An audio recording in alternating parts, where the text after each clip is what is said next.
All right, good afternoon, everyone. Welcome to Politics and Prose. I'm Brad Graham, the co-owner of the bookstore, along with my wife, Lissa Muscatine, and it's quite a pleasure for us to be hosting Jocelyn Benson, Michigan's Secretary of State, who's here to talk about her new book, The Purposeful Warrior, Standing Up for What's Right When the Stakes Are High. Now, how many people here are from Michigan? All right, we've got a few. So, I mean, what is it these days about Michigan's women politicians? I mean, the state seems to be full of high-achieving ones. There's, of course, the governor, Gretchen Whitmer, who's known for her direct, plain-spoken style, strong positions on reproductive and voting rights and ability to accomplish stuff. There's the Attorney General, Dana Nessel, the first openly LGBTQ person elected to statewide office in Michigan. And there's Jocelyn, who, as the state's chief elections officer, stood firm against efforts by Donald Trump and his supporters to challenge Michigan's vote in 2020.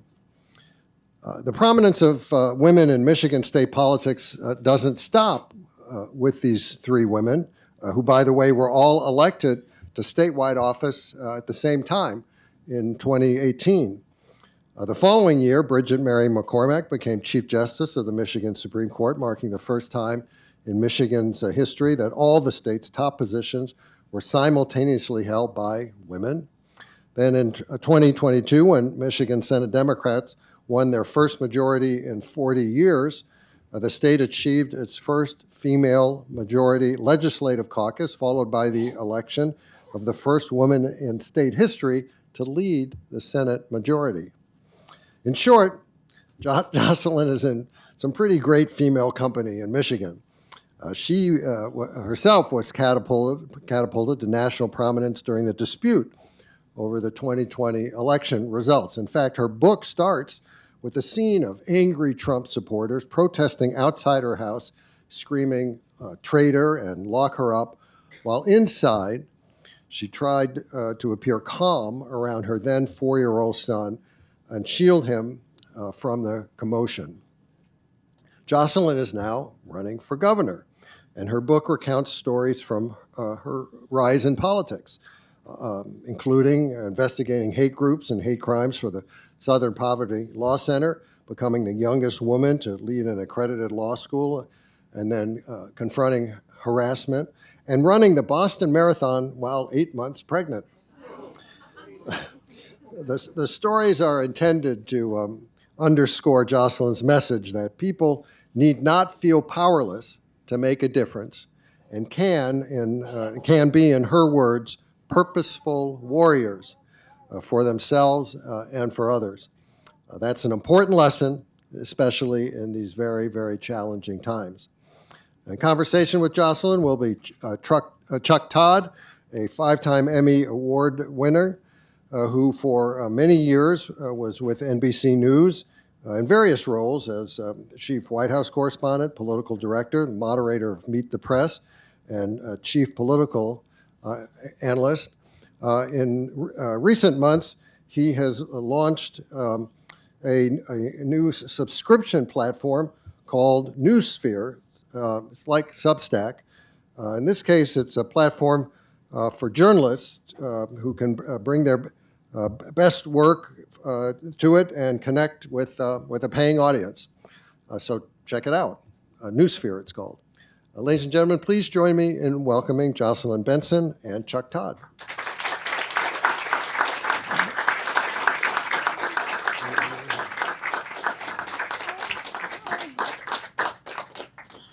Well, all right. As you know, on Sundays, I just look for people to talk to. Jocelyn was kind enough. Happy to help. There she is. I love everything about Michigan except one thing. Oh, the weather? No, Vernors. Oh, you don't like Vernors? Will somebody explain Vernors? I'm going to send you and your wife Well, 5 every cases time I of all complain the about flavors. Vernors, that's what happens. I'm sure. Wait, they have It'll other grow on flavors you. besides It'll grow on you. the horrible The ginger reds. flavor? Yeah, that we'll get you some. We'll hook you up. There's Come also on. a lot more to Michigan. How many than people have this. had Vernors and like it? Keep those hands up. Really? There we go. True Michiganders. They're Oh, you are true Michiganders. I tease. Let's start with 2020 and what the post-election, because of what happened a week ago. And I know our news cycle these days is so fast, but I'm just sort of still shaken personally that we've moved on so quickly from an assassination of state lawmakers in the state of Minnesota that was clearly inspired by our national and political environment. You have felt it. I sadly have felt it in 2018 with the pipe bomber. And I think when you wrote this, you thought you were writing in the past tense. yeah, I did. And here we are. How numb are you, or how nervous are you? And did it ever make you second guess running? First, thank you for doing this and being here.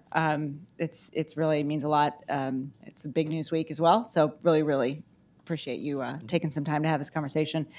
Yeah, I was on the list. You know, there were seven Michigan officials on the list that was found with the gentleman. So a few days How were you after, informed of that? the chief of police for the state of Michigan, the head of the Colonel Grady, who's the head of Michigan State Police, called and said, "We just want you to know you're on the list." And then the chief of police for Detroit, where we live, my husband's here, by the way, called us and said, "We're going to have an unmarked vehicle outside your home."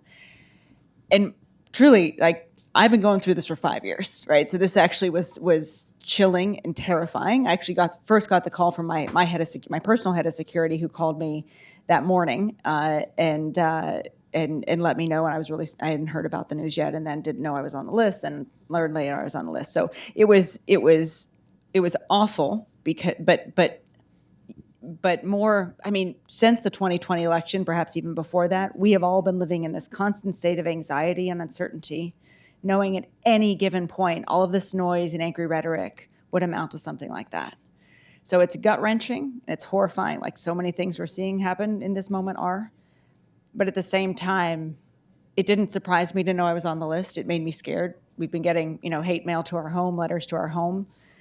We've had bomb threats. We've had swatting attempts. It's been almost constant since 2020, and it's a direct line between the angry rhetoric of the day and the violent acts. So it was another cogent reminder of the reality of this moment. My turning point was in the opening of this book, when people came to our home with guns in December of 2020. That's when I was the most scared. Was inside with my son, decorating our Christmas tree. And more people started to gather outside our home, shouting these horrible things into bullhorns. You recount this story Yeah. because you just knew it was either you or Dana Nussel that was going to get Right. But the two of you didn't know who was being targeted. So Yeah. it was this. She called me at like 8:00 and said, "Okay, we found it. We got a tip. Turns out someone posted on Facebook, 'We're going to a female's home tonight.'" And that was the tip. And I was like, "Okay, great." Only because it was posted on social media do we even know this is going to happen. And she said, "We don't know who it's going to be. It's probably going to be you or me." And then about an hour later, I started to hear the chants outside our home. And I called her and I said, "It's me." And kudos to Attorney General Nussel. She never got off the phone that whole hour with me. Stayed and said, "What do you need? What's happening now?" Which is making calls on my behalf to everyone else who needed to get there. It took 45 minutes for local law enforcement to arrive, even though they knew an hour before people got there that this was going to happen. And in those 45 minutes, this is my point about my reaction in this moment, I had a choice.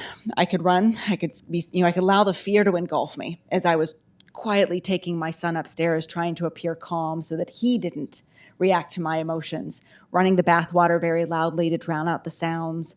It's just sort of trying to keep things as normal as possible as we waited for law enforcement there, and sort of internally wondering what was going to happen next. And I had a moment. I wear this bracelet. It's the Edmund Pettus Bridge that someone gave me a few months after that. Because I had a moment that night. I remember I was standing in my bedroom and I was like engulfed with fear. And then I thought, wait a minute. These folks are not protesting me. They're here because of lies. They're here because of lies they've been fed because a guy can't accept that he lost an election. And what they're actually protesting is democracy, the will of the people, the voice of the voters. And if my job is to defend the voice of those voters, just like those folks who stood at the foot of the Edmund Pettus Bridge in Selma, Alabama did in 1965, I'm going to do it proudly, unequivocally. And in that moment became my turning point, where I chose courage instead of fear. and really created a baseline, a foundation for me to consistently, continually find that courage and build that bravery muscle over the years that followed. So when I got the call last week, I just went right back into that mode that like, okay, this is what I signed up for. This is what we're dealing with right now. And I'm really proud and honored to be in the arena, even though it's particularly noisy right now, because the folks who came before us did the same work and stood up to the same types of fear in different ways so that we can all be here today. And I feel, in my view, it's an honor to be able to continue that fight. And that's how I rationalize all of it. That's how I deal with all of it. Doesn't make it any less scary. It just makes it easier to lean into the sort of courage in the moment and find my way forward. So I remember we were together in 2022. You were seeking re-election. But you came in to talk more about we were talking about the state of Michigan. And I came away thinking you were out of politics after this, that you were really disenchanted. And it wasn't partisan. It just was sort of, I think I've had enough. What changed? I won re-election by 14 points in 2022, and I realized the people of Michigan actually do want leaders who will do the right thing and stand up for what's right and not allow the noise of politics to get in the way. Reassured. You felt like, okay, that's... No, I felt like I could leave and cede the system to folks who won't do the right thing with it, or I can still keep trying to be a part of leading agencies and efforts in government that get things done and improve people's lives, because that's why I'm doing this work. And I've been able to do that as the chief democracy officer in Michigan. I'm also the chief motor vehicle officer, which makes me very popular. I run the DMV, so everyone loves me. But I've been able to do it well and actually like eliminate wait times and modernize services. And so I wanted to keep doing that work, because I knew if I stopped, it felt like a lot of what we hate about politics would continue to thrive, and maybe I could try to sort of hose it down a little bit. But you are unique as somebody who ran for Secretary of State, because most people who run for Secretary of State do see it as a stepping stone. Mm-hmm. They're just running because, hey, I got to run for something. Mm-hmm. You wrote a book wanting to be Secretary of State. Like, you were actually planning to do this before it was a destination, not a stepping stone. Right. So I'm sort of obviously an elections geek. Should Secretaries of State be elected? I think it's helpful for them to be elected because it enables voters to hold them accountable. Should it be partisan? They should not act in a partisan way, but you can be elected through a partisan system, as our judges are in many cases, and still...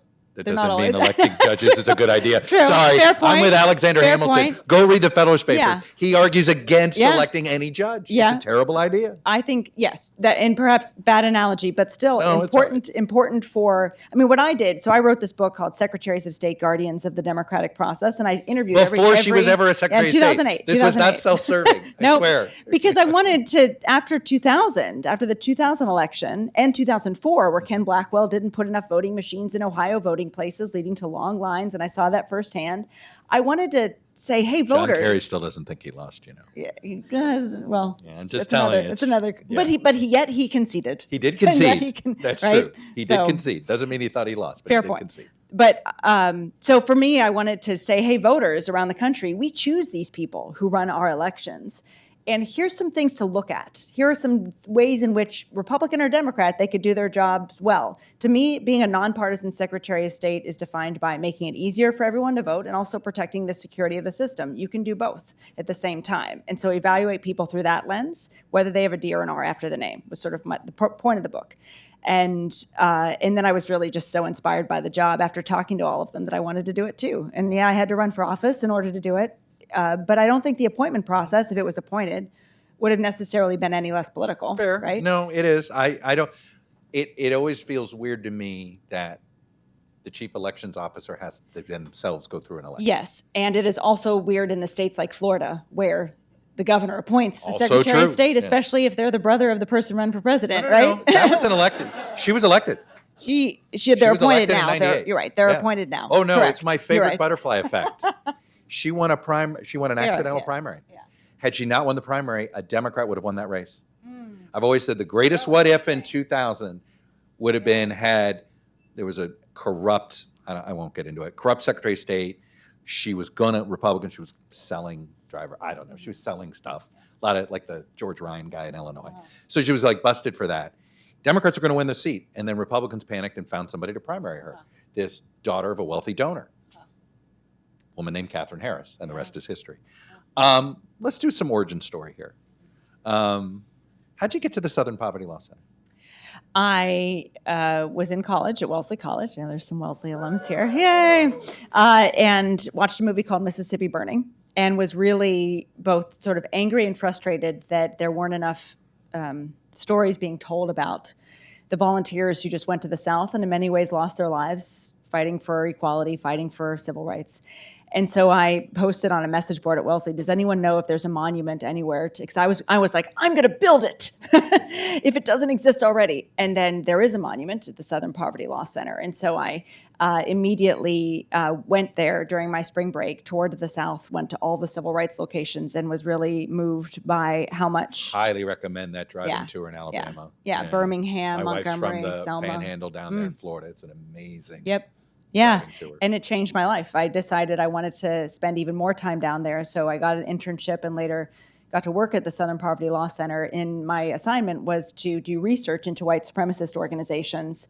And then when I started working there full time, they threw me into the field, and that was when I was like 20 years old. So my earliest memories of actually leaning into that courage over fear was not when the folks came to my home with guns, but it was actually 25 or so years earlier, when I was sitting in a small Red Roof Inn in Spartanburg, South Carolina, having just spent the day investigating this guy who was claiming to be the next Hitler.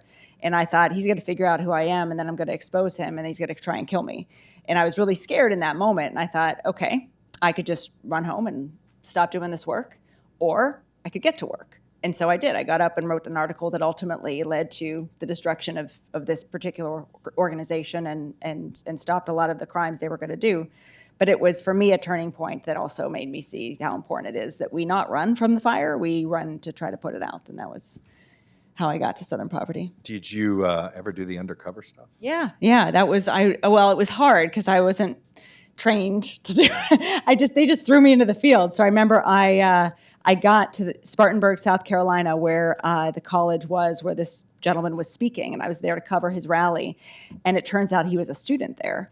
And they canceled the rally. And I was like this young 20-year-old who said, well, okay, they sent me here. I have to bring back a story. So I went to college police to ask them why they shut down the rally. And they actually said, well, this guy's a student here. And they showed me where he lived. And so I went to his dorm. And I remember some unsuspecting student let me into the dorm. And I just scrambled up, found his dorm, knocked on the door.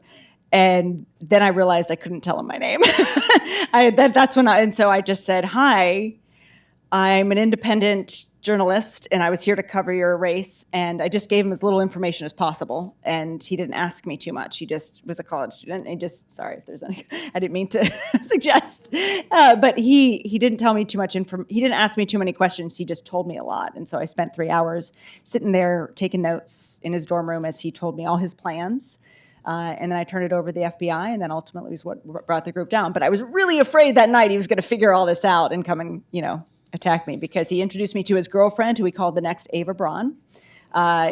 He introduced me to his best friend, who he called the next Goebbels, and all this stuff. He had plans. He had a map. He had serious plans. I mean, and we see this today. Columbine happened when I was doing this, and there's oftentimes a direct link between hateful ideology and violent acts of people that commit these crimes. And so anyway, it was a heady way to begin my work and career. But yeah, I was ultimately undercover. And then once I did that, I did many more where I was much more comfortable going undercover and not saying where I was, and had a little bit more skills than I was when I was thrown into that one.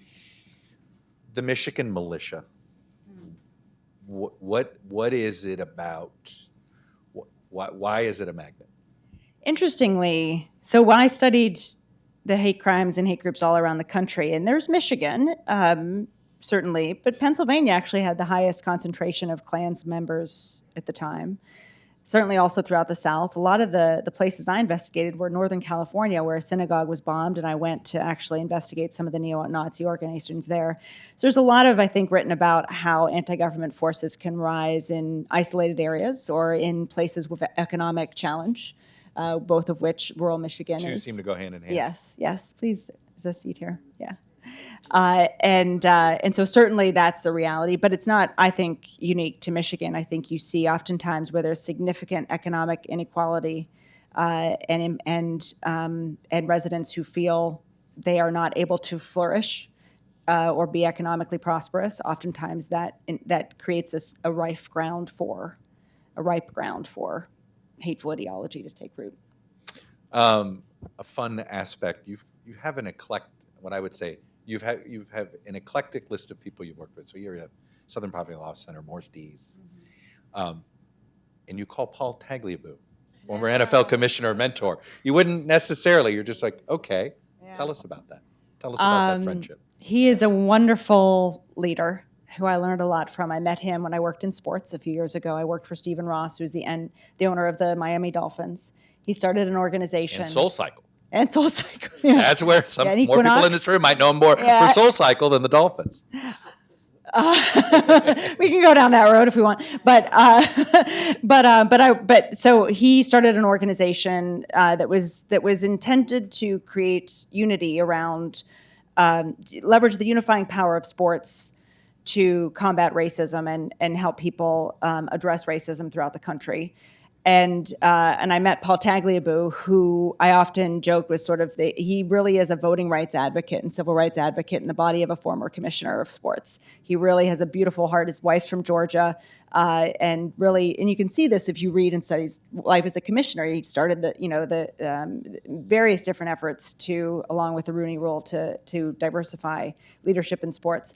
So he became a great friend and true mentor, and I write a whole chapter in the book about one of the adages he taught me. I was just going to say it's a great adage. I was going to ask you about it. If it ain't broke, fix it anyway, right? Which is kind of what I took with me into state government. There's a lot of things we accept as just like not broken, like we just accept that it's the way things are. Yeah, exactly. Yeah, and I thought, well, what if we fix it anyway? But that really came from him, and it's really the root of innovation in many ways, if you think about it, the ability to see something that doesn't appear broken and try to fix it anyway. So it was something that really drove him and helped and drove my leadership as well when he was my board chair at RISE, the name of the organization. And now to this day, he'll remind me of that often. You know, it's interesting when you talk about trying to fix government. And, you know, the Doge thing was so haphazard. But look, I've been in this town 30 years. That doesn't mean government doesn't need reshaping, right, absolutely, reforming. You know, you can say it, you can shrink it, whatever it is.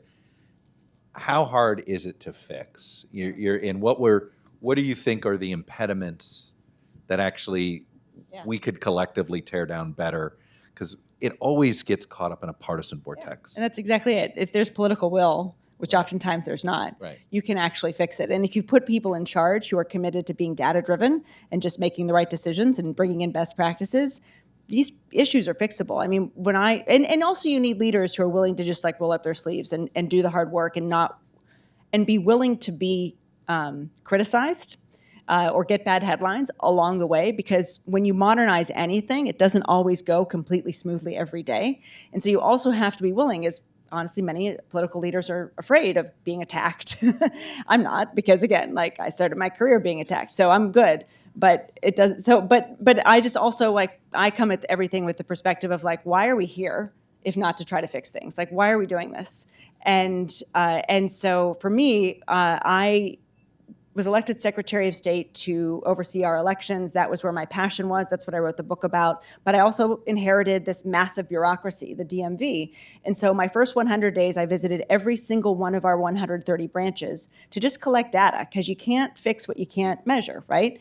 And we took notes. Sally Marsh, who was here with me, was one of those people who went to every single one of those offices. And that's why you were nodding so hard. Notes. I was watching it. She was like, you know, really into it. I'm like, oh, so she was the she was like, the carpet needs replaced here, the bathroom and, you know, there are 5 spaces and only 2 staff members. You know, I talked to the staff, I talked to the customers, and then we came up with a plan in partnership with our staff and a timeline and a budget. Turns out we could cut our budget, eliminate a lot of red tape, found a lot of contracts we could end because we weren't getting anything in result from the money we were spending on them. So we eliminated a lot of wasteful spending. hired a lot of people, transformed how the offices work, put more things online, talked to actually a lot of folks in customer service, in banking and other industries to say, what are you doing? What's the innovative stuff? Went to other states, studied what every state was doing, and again, just like came up with a plan and implemented it. And lo and behold, in 18 months, we were able to, without budget increases or anything else, eliminate the wait times in every single one of our 130 offices, put more services online so that we flipped our ratio. So now 70% of our transactions are online and only 30% are in offices. It used to be that 70% were in office and 30 were online. So we flipped that. And just, again, launched mobile offices, meaning we now go to senior centers so that people don't have to come to us. We identified which transactions were taking the longest and tried to move those online. So we were taking out some of the biggest capacity issues. We hired more staff because we had a lot of vacancies that were going unfilled. And then point by point, actually just solved the problem. And one of the reasons why I decided to run for governor, frankly, is because there's a through line to so many issues in our state right now, from housing affordability to childcare facilities to starting a small business, that all connect with government failing and not working well. And if there's one thing I've been able to figure out over these last few years is actually how to take a failed system in government and make it work well. And I did it all without a chainsaw. You used the word, you used a word that I wish more, you used a word that I wish more public servants would use, because I actually think we need to do it more in journalism too. It's the word customers. Yeah. Not taxpayers, customers. And everybody's a customer of the DMV at some point, right? Because we all need an ID card, or you need something. Everyone has their real ID. Why is that such a hard mentality to get into elected officials? Because again, you asked about the barriers.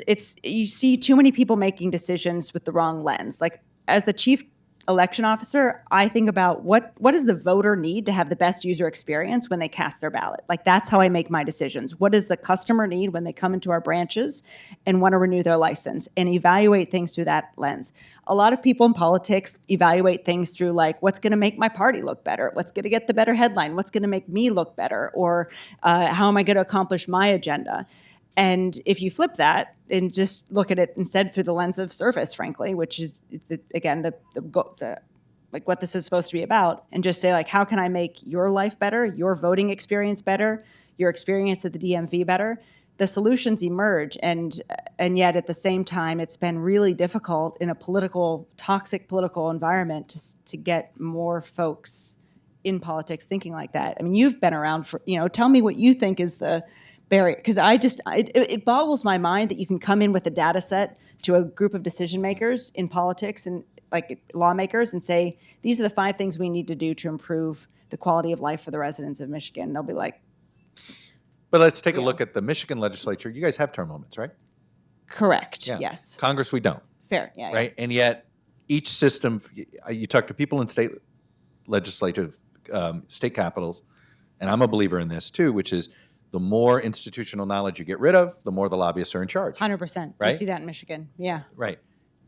Here we have the extreme problem, which is, I think the last 6 members of Congress, Democratic members of Congress to die, all have taken place in the last 2 years, and all were over the age of 75.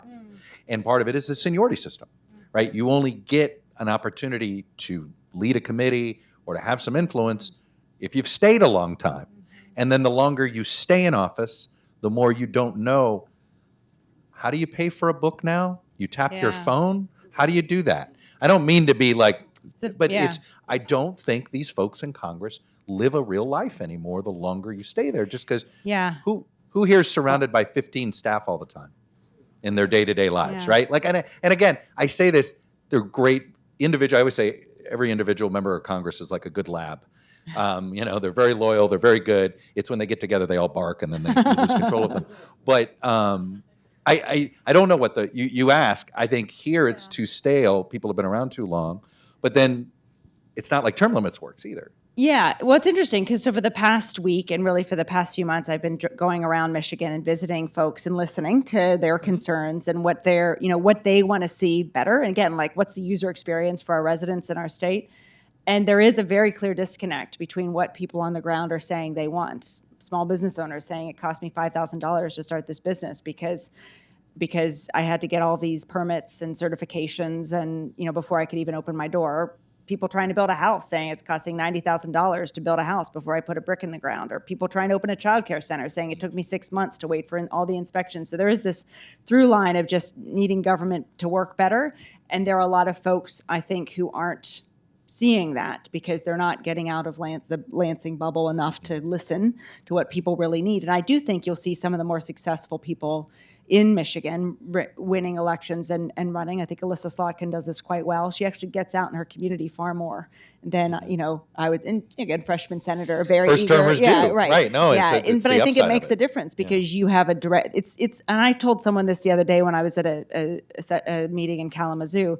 You are the voices that are in my head when I'm thinking about things and making decisions. And I think the more you can be surrounded with the voices, the people that you want to solve problems for, it hones your ability to know to figure out how to do that. And if you're surrounded by lobbyists who are there representing their interests as well as perhaps the interests of the clients they serve sometimes, that those are the voices you have in your head as opposed to the people on the ground who aren't necessarily always or often represented by the voices of the lobbyists. So it's interesting because I'm running now for governor, but I've never really had the lobbyists in my head. I've always had the customers, the voters. That's where I've been working towards and serving. And it is not easy to run in this massive infrastructure of politics when you're not traditionally connected to some of the more powerful interests that are oftentimes the voices people hear or listen to when you're more just closer to the ground and listening to people there. So that's kind of what I'm experiencing now as I go through this. So when I look at your resume, just campaign. as your political resume, you have one of the most important things that has happened to you that has happened to Barack Obama, George W. Bush, Bill Clinton, and that is you lost the first race you ran for. Yeah. I find that candidates that have never lost struggle the first time they do. There's a certain person in the Oval Office that still hasn't recovered from losing the Iowa caucuses in 2016 because Ted Cruz cheated, as you might know, on that. The importance of losing. Yeah. What did that do to you? It didn't send you away. Instead, you regrouped and you won. I think it's an important for somebody to succeed in getting to high office like governor or president. I think you have to know what it's like to lose. I think there's something to it. What did you learn from it? I learned two things. One, that it's about the issues, not the position. So, I lost and I thought, well, I'm still doing the work, right? So you can always find a place to stand and do the work, even if you're in or out of elected office. Hi, Congresswoman. Wow, Nice I was going to say, don't tell Debbie what I said. She's gonna she's gonna kill me. So you're one of the few that isn't surrounded by an entourage. Yes, what's that? Indeed. So one, I felt like, there's lots of ways to serve. I don't need a position to serve. And then secondly, it makes me less afraid to lose in the future because you're not defined by whether or not you win an election. You're defined by the work that you do. And so it creates almost an element of being unafraid going into elections because I'm not necessarily afraid to lose. I'm more afraid to not be who I am and to lose that compass. And so I can't imagine, I would not be as good of a public servant, not that, I don't mean to say it like that. I would not be as effective as I've been able to be had I not lost that first race because it enabled me to come into office and saying, it's okay to lose if we lose because we're trying to do the right thing. And so it makes it, a lot easier to make those tough decisions, to take on the criticism if you know you're furthering a greater goal that actually is moving everything in the right direction. Let's tackle the question, the issue. Why do you think Michigan hasn't been afraid to vote for women leaders? But there's now a perception, and you talk to any panicked Democrat over the last because of what's happened two of the last three elections, and the thing you hear first in 2028, well, Democrats can't nominate a woman. Yeah, interestingly, Michigan has demonstrated that women can not only run and win, but we get things done, as we've done pretty successfully in our state with our governor. She wasn't even the first majority. woman governor. Yeah, I will say, and successful. Over the last 25 years, every single Democrat who has won statewide in Michigan has been a woman. for 25 years, except for two people, Gary Peters and Carl Levin. So that's really, I think, and it was Debbie Stabenow and then Jennifer Granholm, also the majority of our Democratic congressional delegation, almost all women, with the exception of one. And the majority of our Democratic caucus in the legislature and our Senate is women, and our Senate is led by our first ever Senate majority leader, who's a woman, Winnie Brinks from Grand Rapids. So there is a bit of solidarity and also community amongst those who are leading. We lean on each other, we call each other. There is one of the best things about my job is that I don't, I don't have to watch my back. I know my colleagues have my back on the Democratic side, which is really unique, frankly. And you could argue that my generation, women didn't stand up for other women. Yeah, and I remember Governor Whitmer said something to me once when we were talking about this. She said, we make each other bolder. And that's really true. And so I think and as a result of being bolder, of being stronger, we're able to do more. We're able to more confidently go into battle and actually accomplish something and move the ball forward and accomplish for our state. And then we learn from each other too. Forgive me, I'll see Congresswoman Dingell show up to something, I'll listen to her, and then I'll be like, oh, that was really good. I'm going to do that too, right? Which is an extension of the solidarity of being able to, instead of being like competitive or worried about each other or watching our backs, we're learning from each other and all getting better together. So I do think that's at least been my experience going through it. I know if a woman from Michigan tells me that Michigan's in play in a year that I don't think it's in play, that I should listen to her. There you go. I'm gonna make sure. I gotta start buying forgiveness. Yeah, let's talk a little bit more politics. The Democratic Party's having an identity crisis. Look, in some ways, you probably don't want to engage in the fight. But what would you like to see? What do you think is the party's problem? Why do you think voters are down? Because they're certainly negative on the party, right? It's mostly like, get new leadership, get them all out. Because my guess is voters are just like, well, if you're losing, you guys must not be good, so do something different. But what do you think the issue is? I mean, look, we're coming off a Democratic trifecta in Michigan, which was for a few years, our first trifecta in 40 years. And there was a lot of good things that the Democrats did in Michigan during that time. But it's not enough, and people are still struggling.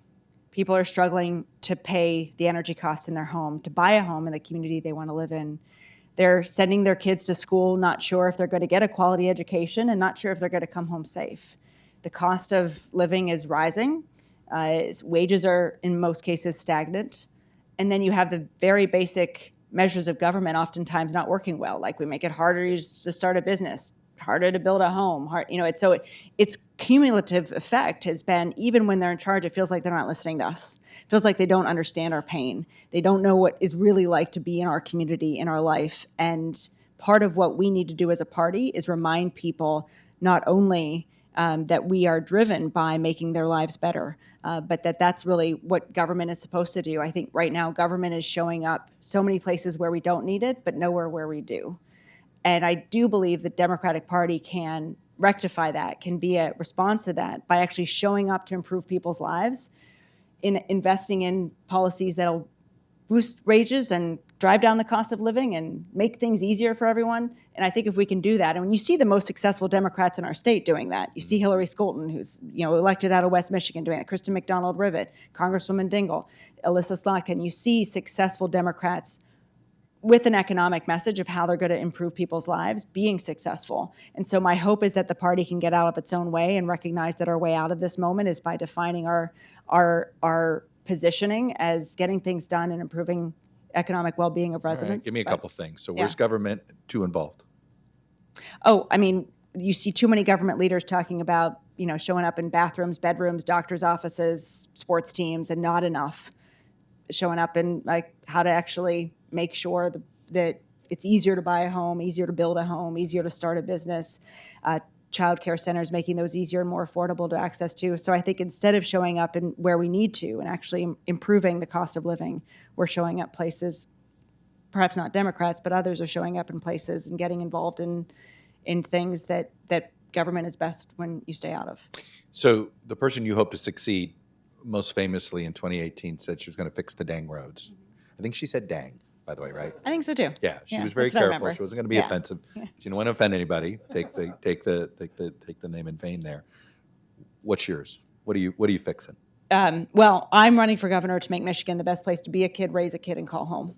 And truly what that means is making housing more affordable, making our education system in the top 10 nationwide, and ensuring that we are making the wheels of government work better for homeowners, small business owners, and everyone in between. In addition to transportation in particular, and again, it's sort of all rooted around how do we make Michigan the best place to call home and make government work better. So, my job is to fix government. My job is to fix our schools. But also invest in transformational ideas. So one of the things we've started talking about, we don't have in Michigan rapid speed light rail. And for years, people have talked about it, and we've seen it come to fruition in Florida, which has the Bright Line, where you can get to Miami to Orlando in like 2 hours. One of the things I'd like to do as governor is... Old railroad tracks are using, by the way. Right, public-private partnerships. And it wasn't rocket science. It was just getting stuff done and building things that make people's lives easier. So one of the things I'd like to see in Michigan is a rapid, high-speed light rail transit line from Detroit to Traverse City and Detroit all the way to Chicago. So you can get from Detroit to Chicago in 3 hours and Detroit to Traverse City in 2, or and figure out ways to just build things that are making people's lives easier and show that government can show up for you in places where you need it. And so, investing in transformational ideas, investing in making schools better, investing in making housing more affordable, it all combines to just like, how do we make Michigan the best place to be a kid, raise a kid, and call home? If I could, I'm a mom of a now 9-year-old little boy. In 10 years, he's going to be deciding what he does with his future. And everything we do over the next decade is going to define his childhood, his future, and the future of loved ones all across the state of Michigan. And so for me, I'm running not just because I want to fix the things that are broken, whether it's the roads or the housing system or anything in between, but I want Michigan to be the place that he chooses to call home. That's the best place in the country for him to call home. And I think around Michigan, as I talk to people, whether you have a D or an R or an I after a name, that's all we want. We want our loved ones to be happy and healthy and safe and nearby. And so my job as governor is going to be to make that happen for everyone all around our state in every corner. Hey, I want to invite folks up. There's a microphone up here, so please line up. I got 2 more questions for her before I get to audience questions, but I invite folks to one. One is semi-serious. Outside the state of Michigan, who are some governors that you're impressed with and you hope to consult with if you win? Josh Shapiro, who's a good friend, and I think is similarly demonstrating that if government just works well for people across the board, you Fixes can get things done. I-95 in about, Exactly. felt like 2 days. Exactly. Yeah. Demonstrable impact, demonstrable results. Andy Bashir, who I think is doing some really interesting things and is someone who I'm watching closely. You're going to have a tough time endorsing for president, aren't you? 2028? I've been really appreciative of Janet Mills and how she has, unafraid, stood up in furtherance of the law and the Constitution. Mara Healy as well. And J.B. Pritzker recently came to Michigan doing some interesting things, saying some, really trying to define the moment in a powerful way. So those are the folks that I'm watching, looking to, taking notes from, seeing what they do and say, and sending it to my team and say, can we do something like this? And then Wes Moore. One thing Wes Moore has done that really is along the sign of that is create a year of service for residents in the state of Maryland. It's something I announced when I announced that I was running. I want to create a paid year of service, similarly, for residents of the state of Michigan to re-engage. Earn tuition dollars, things like that? Yeah, so that you complete You your should year. have national service. Yep. I'm sorry, it should be mandatory, but that's... Well, we can get it there by the states doing it, Yep, right? And agreed. demonstrating proof of concept. So I want to, in my first budget, have a year of service for every resident, every graduate in our state, so that you can get paid to work in government, serving your community, and then on the other end of that year, you get a stipend that you can use to buy your first home, start your own business or nonprofit, or apply to higher education. And I, thank Governor Moore for that idea and for, again, piloting that so we can hopefully bring it to Michigan. All right, and the most important question. Michigan State. Go Blue. Sorry. You know what? Good for you for answering. My husband grew up in Ann Arbor, and he went to U of M. You know what love the worst all answer our is? Both, right? You can't Nobody wants that from a You know politician. why I can say that? Because I lost my first election, That's so I'm not afraid to like, take sides and stuff. All right, let's take some questions. Hello, and please keep it to questions, Okay. not too many speeches. I'm over 75, and you shouldn't disregard people who are over 75. Bernie Yeah. Sanders is 82. Second of all, I'm a civil servant, 20 years. The federal government is different. The Clintons went out of their way. It was called reinventing government to make it more efficient, and it was a disaster. My husband was in it, my late husband. What do you do about the fact that half the country believes that government is not the solution to the problem, it is the problem, and when they are in charge, they don't want to reinvent it, they want to destroy it. Yeah.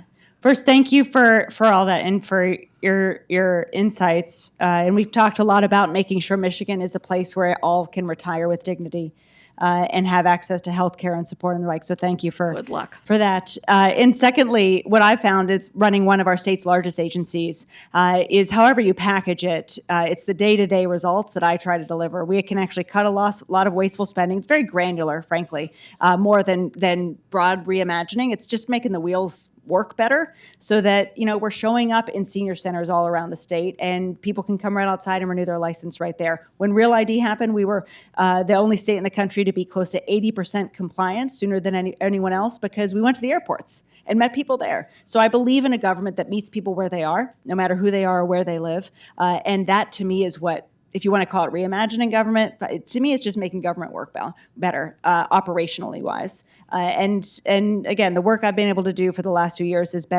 has shown me that it's possible. And I want our labor and employment agency, our health and human services agency, our unemployment agency, our EGLE, which is our environmental regulations agency, all of them I want to work as well as my agency does, because I believe that will tangibly have a demonstrable impact in making people's lives easier. Well, if we ever get back into power, I'll nominate you for Social Security. Deal. They have come to me, actually. Our Social Security has asked us how to take some of our practices and make it into their, which is, yeah. There you go. Let me follow up before we get to the next question. Let me follow up on something she said, because I think, is there a way of educating the public about that government can't be a business? Because if government, so for instance, the U.S. Postal Service, if you ran it like a business, rural America would get mail once a week, and they would not get it at their home. Yeah. They'd go have to pick it up at a central location, because that would be more efficient. Yeah. That's what Fred Smith or Jeff Bezos would do. Mm-hmm. Yeah, I think if you define efficiency through bottom line profit, then, but if you're defining efficiency towards how you're actually saving people time and saving people money, which is how we define efficiency, are we cutting the amount of time you need to spend working with us? Are we saving you money as a result? That's how I define efficiency. And I really think it gets to the point where, through what lens are you looking at it? Is it through what's best for the agency or the company and their bottom line, or is it through what's best for the customer as a result of their user experience? And so we put the customers in the center of our decision making. We put the voter-driven decision making for our elections, and that is what has enabled us to. When I came into office, I had two goals: voter turnout up, wait times down. We're able to accomplish both through the lens of data-driven policies, putting them into practice, all the stuff that political scientists was saying would work. We did it. And now we have the data to show. We're among the highest voter turnout states in the country. Close to 80% turnout in the 2024 election. And we've eliminated the wait times in our branch offices. So we define success through basically results, and the results is defined by the user experience. Next question. What are your thoughts on this construction of a new electric vehicle parts company called Goshen, I believe, near Lansing? There are people, I think, in the Asian community who feel that, if it were not a Chinese owner, but an Irish or German, there would be no problem. And there's, I think, a memory of history, when the Japanese cars were popular in Detroit, there was hatred, towards Asians. And what is it about Michigan, I guess opposing Asian investment in the state? Well, that particular decision by the governor has become a bit of a political football. Her economic policy has been to find companies to bring to Michigan to build things. My economic vision for the state of Michigan is to invest in our people and our communities, and to really work with both to find out what types of investments we need to do, and also build out a talent pool that attracts all of the growing companies in the world or in the country to want to come to Michigan because we've got the talent ecosystem to build out their company or their industry. So it's a bit of a different approach. And I think the example you're given has particularly been more used as a political football between D's and R's and defined in different ways based on the community's dislike of the company coming in and the governor's decision to bring the company in. So the governor supports it. Do you support Goshen? Yeah, I'm not going to get it. I mean, this is the governor's economic policy. Mine is more about investing and building up our talent. And I've been, she has access to a lot more information about those decisions than I do. And so I respect the decisions she's making.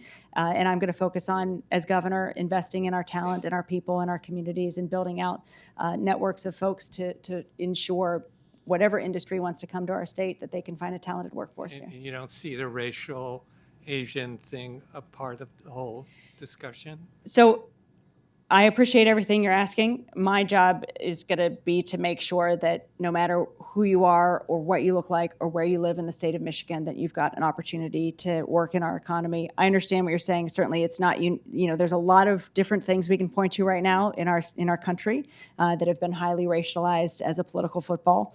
That's, one example. And I try to just stay focused on what I need to be doing, which is in developing an economic policy that is driven by what's best for all the people of the state of Michigan from every community, and ensuring every community has investment from the state government to thrive. Thanks. Thanks. Next question. Yeah, thanks to both of you for doing this. This is a non-political question. You were talking about 2020 when you were kind of stuck in your house, people yelling on the lawn. You lost an earlier election. I'm just wondering, are there influences or things in your life that have helped you sort of be resilient, bounce back, keep at it? Because you could have easily, at any of those points, said, look, I'm just not doing this anymore. I think I believe strongly, my origin story was going to Selma, Alabama, spending that time at the Southern Poverty Law Center and being really inspired by those who gave up a lot, who came before us, to ensure that our democracy worked for everyone into the future. So for me, yeah, there have certainly been a lot of times that I've been exhausted. And I know the folks who stood at the foot of the Edmund Pettus Bridge were exhausted too. The folks who walked to work every day in Montgomery, Alabama for months because they believed in integration, they were exhausted too.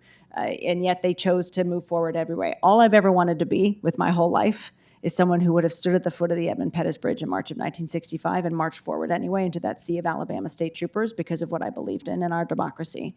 So that's the lens through which I try to live my life and surround myself with people and places and ideals and books that help remind me of that. It's not easy, but it is, in my view, if you look throughout history, the only thing that has ever actually moved the needle in improving things is people staying the course, persevering, and being resilient. I'm also a marathon runner, and so in the last chapter of this book, I actually talk about perseverance and resilience through the sort of physical reminder of running marathons and everything that teaches us to stay the course, and that every time I start a marathon, I'm never sure if I'm going to finish it. I never believe that I can, and yet I do, reminding me that we can do a lot more sometimes than we realize, and it's better to stay the course than to run away. Let me follow up with something. There's some people in this room who are likely to say to you, I think that Democrats need to speak out more. I think, I've got a friend in Europe who asked me, how come more people aren't in the streets? And then at the same time, the voters elected you to work with everybody. Mm-hmm. Right? Your governor sees it that way. I understand both. I'm sure the Congresswoman could also talk about that same thing where some people think, hey, you guys aren't fighting hard enough and this needs to be this. And, they'll say, hey, this is a Selma moment. And then others will say, well, but the best way to do this is through sort of succeeding with the rules, within the process. How do you see this moment? Because there are some people who see this existential threat versus others who say we're just in a moment, we're America, the arc of history bends towards justice, and sometimes you have to go backwards on an arc before you go forwards. Yeah. Where are you on this? I mean, well, one, I believe two things. I mean, I believe many things, but the sort of two principles are, one, we all do better when we all do better. So we got to stay focused on working together across party lines to actually improve people's lives as our Even North if the other Star. side doesn't want to work with you? Well, secondly, the power of the people will always be greater than the people in power. So if I can't move things through partnerships among electeds, you go to the people. I mean, the story of democracy and the growth of our democracy in Michigan has not been because policymakers have worked together across aisle to enact more pro-voter policies. It's that people throughout Michigan have organized and amended our Constitution and expanded voting rights, enshrined reproductive freedom. So to me, this is why I do the work I do, and I love democracy. You can have the goal of working with anyone, anytime, to improve economic growth and prosperity in your state, and be willing to stand up to anyone, whether it's the President of the United States or the richest guy in the world, if that's what it takes to actually ensure what the people want in a particular, for their economy, for their schools, comes to fruition. So I think it's a both and, I guess, is my bottom line. I think you work with anyone you want to work with to get things done, but you also be willing to stand up in furtherance of your principles and your values, no matter how powerful or wealthy someone may be trying to squash them. And I just still believe that good ideas, if you can be dogged about them and data-driven about them, can still rule the day if you as a leader are determined to find ways to push those good ideas through. Last question. Hi. This is two things I'm interested in. One is, what if there shouldn't be a Michigan? In other words, what if we needed a different grouping of people and interests? That's one thing. In other words, how can we take an engineering kind of perspective on what government is? Because we're stuck to a large degree with what we've come to as we grew up. Now, the other part is, these are not easy, but the other part is, as a politician, you're looking at the electorate. What's their problem?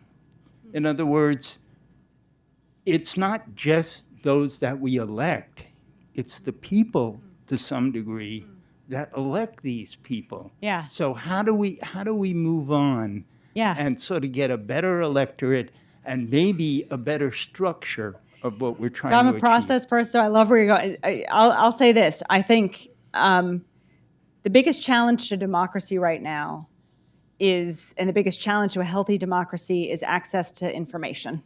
In my view, I believe a healthy democracy requires us to be informed and engaged as citizens. And my biggest worry, really what keeps me up at night, is how are we going to get citizens in this with all social media and technology and AI and the loss of investment in local journalism, how are we going to ensure our citizens are informed as well as engaged? My job as the Chief Election Officer has been on the engagement side, the process side, making sure as many people can vote as possible, making sure people know the power of their voice, that they don't disengage in moments like this. But that access to information in this era of misinformation is really troubling. And there are a lot of people trying to solve this, but the cuts to our Department of Education, the ways in which how we educate our young people, the ways that that's evolved over the last few years has not helped us. But one problem is that when people elect somebody, they have a specific issue on mind. They have an interest, be it labor, whatever. How do we broaden that kind of perspective? I think you can. Well, one, I think the economy is the foundation of everything. If people can have access to a good-paying job and the cost of living is reasonable, and they can buy a home in the community they want to live in and send their kids to quality schools and know they're going to come home safe and be able to pay their energy bill and put groceries on the table and live in that sort of prosperous life and their loved ones are nearby, that's the goal, right? Like that's, and so whatever government can do to help individuals achieve that vision, that American dream, that's, I think, the direction we need to go in. But we have to also ensure, in terms of who's getting power in a democracy, that those selecting the voters, selecting our leaders, have access to information that's reliable and accurate about those leaders, and are able to be critical consumers of information so that they can push back against misinformation as it flows into communities. So that's the problem that I want to figure out how to solve. As I think it's more in the journalism field than in the political field, but from investing in education, investing in actually doing good work, that's one way to do it. But the access to reliable information, I think, is going to really harm our democracy in the future if we can't figure out, if our communities, if our society can't figure out. A lot of people aren't interested in the information that doesn't pertain to their particular interest at the moment. Yeah, right. Yeah. As I said, a man named Craig decided classifieds ought to be free, yada, yada, yada. Donald Trump became president. We've got to fix local news. Yeah. We've got to reanimate it. The thing that gives me hope is we're all a little bit narcissistic, or else we wouldn't swear that what's happening around us is so important to share it on social media. So that should mean we should have more local news. Good news is you get more access to Jocelyn Benson here. She'll be signing books. But the last question, you're sort of like this Wonder Woman, right? You do marathons. You're a working mother. You've run for office. We all have guilty pleasures where we don't want to be ambitious in the moment. We don't want to get anything done. What's your guilty pleasure TV show or app game? I really like Traders. What's that? I really like Traders. Traders. You haven't heard of it? No. Oh, man. Has anyone? Come on. Oh, it's a peacock. Seriously? My wife knows it. There you go. I don't watch it, but my entire family does. Yeah, Traders. there you go. Survivor, Oh, okay. those sorts of competitive No, shows. there's nothing wrong with that. What else do we like? American Ninja Warrior. Like yeah. Oh, the veteran over here likes a Ninja Warrior, huh? Yeah. Yeah. I mean, as my husband will tell you, as long as I get to run every day, I'm fine. Like, that's sort of the one thing. But yeah, so here's a fun fact to end on. Long ago, I've only for 20 years, the only person who knew this was Ryan and a few other people who knew me at Oxford. I applied to be on Survivor. And I was a finalist. I almost Mike got White, selected. you could have been a White Lotus walk-on, right? I know, and they didn't choose me, so here I am now in politics. But I also wanted to be an umpire when I was little too.